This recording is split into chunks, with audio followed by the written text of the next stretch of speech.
11 p.m. So it is roughly, I don't know, 12-ish hours after I fed Suzanne. So we're gonna whip up our focaccia dough, and I'm gonna be using kind of a base recipe. I think it's like Amy Bakes Bread on Instagram, TikTok, whatever it is. All the socials, they're the same, but we're gonna do kind of like a chaos method because I really do want to go to bed soon. So we're not gonna be following every step precisely, but we're still gonna use that as a base. We're gonna start with Suzanne in all her loveliness.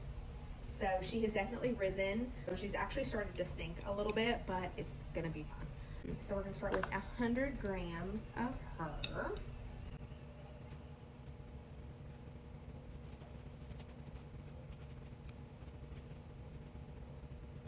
And then 425 grams of water. And I'm just gonna be using sink water.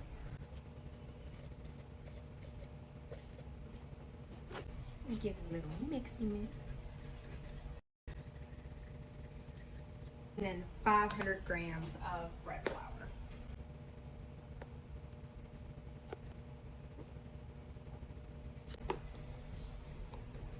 And then 13 grams roughly of salt.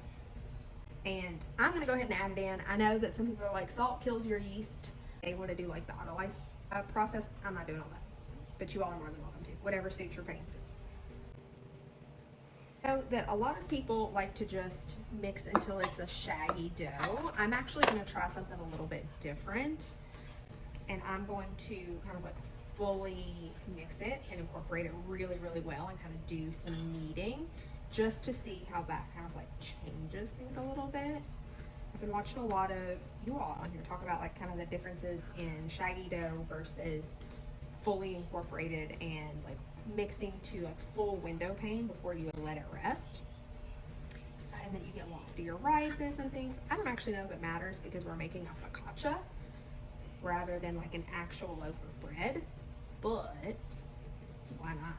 You know, the worst that happens is nothing happens. Of course, whenever you're baking anything, clean your hands first, especially if you're like me. I use my hand as more of a tool than literally anything else.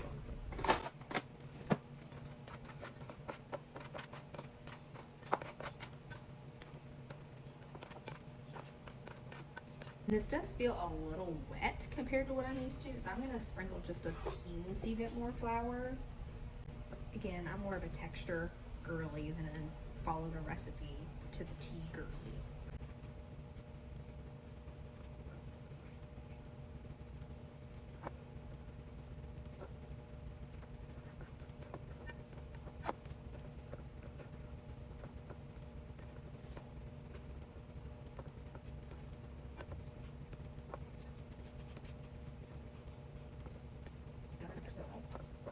I help start to that gluten development a little bit earlier, which in the end is going to allow you to have kind of like a loftier rise. It's also going to help in kind of those air pockets building because it's not having to start from the ground up.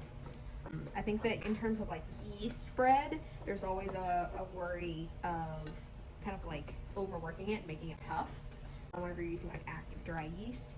It doesn't seem like that's really an issue with sourdough though, as long as you're kind of like very like paying attention to what the dough is doing, then that is kind of like a good way to go about it, which I think is one of the things that I love about sourdough is that I can just kind of like get my hands in it and more or less play in it, not have to feel like I'm going to overwork the dough.